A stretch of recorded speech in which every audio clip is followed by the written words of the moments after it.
Ini.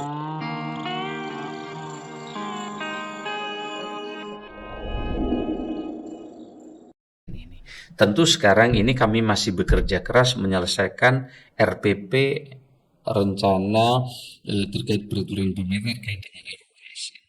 Oke, Pak, tadi Bapak mengatakan bahwa untuk pada saat rekrutmen nanti yang namanya pengalaman itu menjadi satu hal yang penting.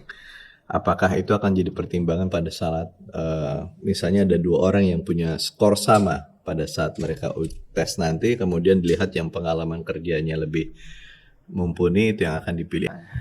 Kemarin Dirjen Laut menyampaikan terima kasih kami karena kami rombak ini. Sehingga lulusan-lulusan itu tidak harus lama di diklat, langsung di lapangan. Sehingga sertifikatnya mereka, AIMU mereka langsung segera diakui karena langsung praktek. Kita ini kebanyakan di kelas, tidak segera praktek. Nah, maka job-job training itu menjadi bagian dari penilaian ini. Tentu sekarang ini kami masih bekerja keras menyelesaikan RPP rencana terkait peraturan pemerintah terkait dengan RUASN. Dan kami terus menerima berbagai masukan dari berbagai pihak supaya ke depan ASN kita ini bisa berkelas dunia. Tentu tidak hanya dari sisi rekrutmen ya, tapi bagaimana ekosistem diklat pelatihan mereka termasuk teman-teman di Pemda, di kementerian lembaga bisa mendorong agar ASN yang terpilih ini ke depan memang menjadi jawaban untuk ASN yang berkelas dunia. Oke, Pak, tadi Bapak mengatakan bahwa untuk pada saat rekrutmen nanti yang namanya pengalaman itu menjadi satu hal yang penting.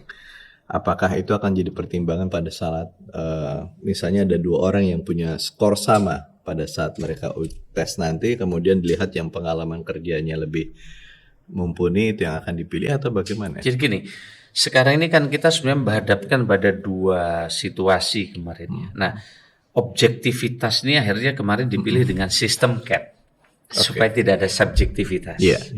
Nah, begitu wawancara macam-macam, di satu sisi ada institusi yang sangat profesional, tapi selain ada yang memanfaatkan tadi. Nah, sekarang ini kita masih dengan menggunakan sistem CAT ini.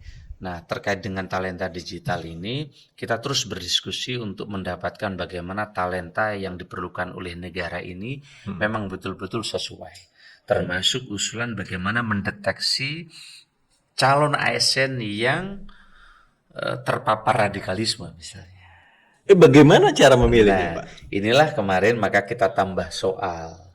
Dari 100 menjadi 110. Ada pertanyaan, apakah cukup 10 soal mendeteksi itu? Ini melibatkan para pakar untuk mendeteksi tadi. Termasuk juga dulu calon ASN memerlukan 2 tahun, setelah itu baru mereka bisa sekolah kembali. Termasuk dokter-dokter spesialis. Sekarang sudah kita pangkas. Artinya sistem yang membuat ASN kita berbelit, yang memerlukan waktu, ini sudah banyak kita pangkas.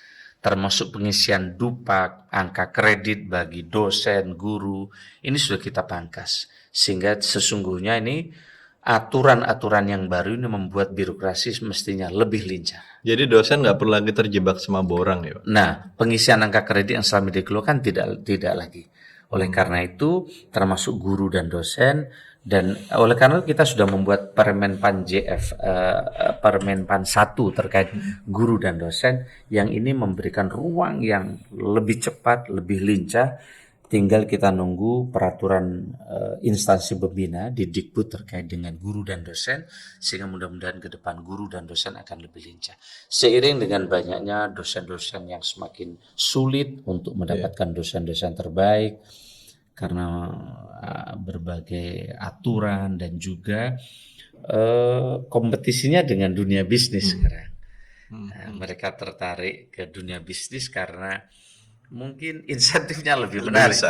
Padahal dosen ini sangat penting untuk melahirkan putra-putri terbaik. Dan saya dengar katanya UMR lebih besar daripada gaji dosen itu. Nah, tapi sekarang kan sudah mulai banyak afirmasi, terutama juga untuk nakes. Kita sekarang kemarin berpikir keras bagaimana dengan Pak Menteri Kesehatan, Pak BGS dan Pak Nadiem untuk mendorong lahirnya dokter-dokter spesialis baru Kita ini rata-rata hanya 2.000-an per tahun melahirkan dokter spesialis, padahal kita kekurangan 29.000 dokter spesialis. Itu bukan masalah distribusi ya Pak? Nah, di samping soal kelulusan, tadi yang saya sebut lulusan, ini juga soal distribusi. Distribusi kan? Karena 59 dokter spesialis itu ada di Jawa. Iya betul. Selebihnya mereka ditempatkan pindah lagi ke Jawa.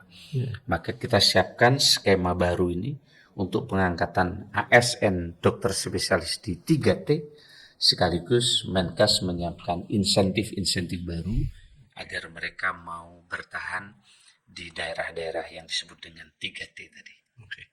Pak, ini ada satu pertanyaan, ada kawan PNS yang bertanya pada saya ketika mereka tahu saya akan mewawancari Bapak.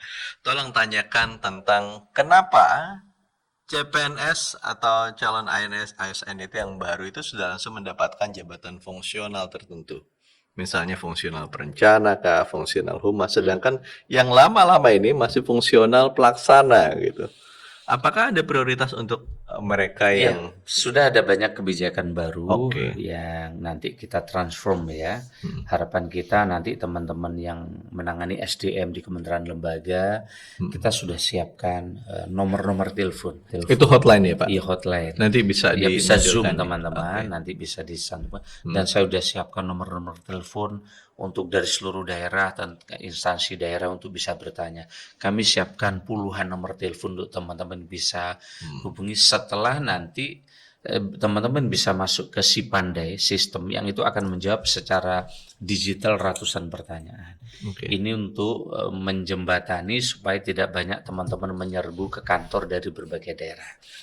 Karena sering saya sampaikan, begitu saya sampaikan kebijakan soal-soal yang saya sampaikan tadi ke publik, ini banyak kemudian dari Pemda banyak studi banding ke Jakarta. Ada satu kasus, ada bupati, tolong itu Pak Menteri, teman saya itu kemarin menyampaikan banyak hal yang baru bagus, tolong berangkat ke Jakarta. Ternyata dikirim 15 orang ke Jakarta untuk belajar ke Kemenpan. Dari 15 orang itu, ini kasus ya, nggak semuanya. Ternyata yang datang ke kantor cuma 3 orang, yang 12 jalan-jalan ke pasar Tanah Abang. Hanya perjalanan dinas. Itu kan berarti kan termasuk di antara yang saya bilang tadi berubah habit kan? Lah ya itu. Nah itu pun 3 orang yang ke kantor Menpan, hanya 1 orang yang dengerin penjelasan konsultasi. Sisanya main yang gawai. 2 sibuk main SPPD, macam-macam. Apa yang terjadi begitu pulang ditanya, gimana penjelasan dari Kemenpan? Apa yang mereka sampaikan? Iya Pak Bupati ini nggak jelas, ganti menteri, ganti kebijakan. Nah, padahal mereka tidak jelas untuk mendapatkan input ini. Nah dari kasus-kasus ini, supaya tidak terjebak di perjalanan dinas, kita siapin hotline tadi. Hotline. Dampaknya luar biasa, kami bisa mengurangi tamu yang datang 91%.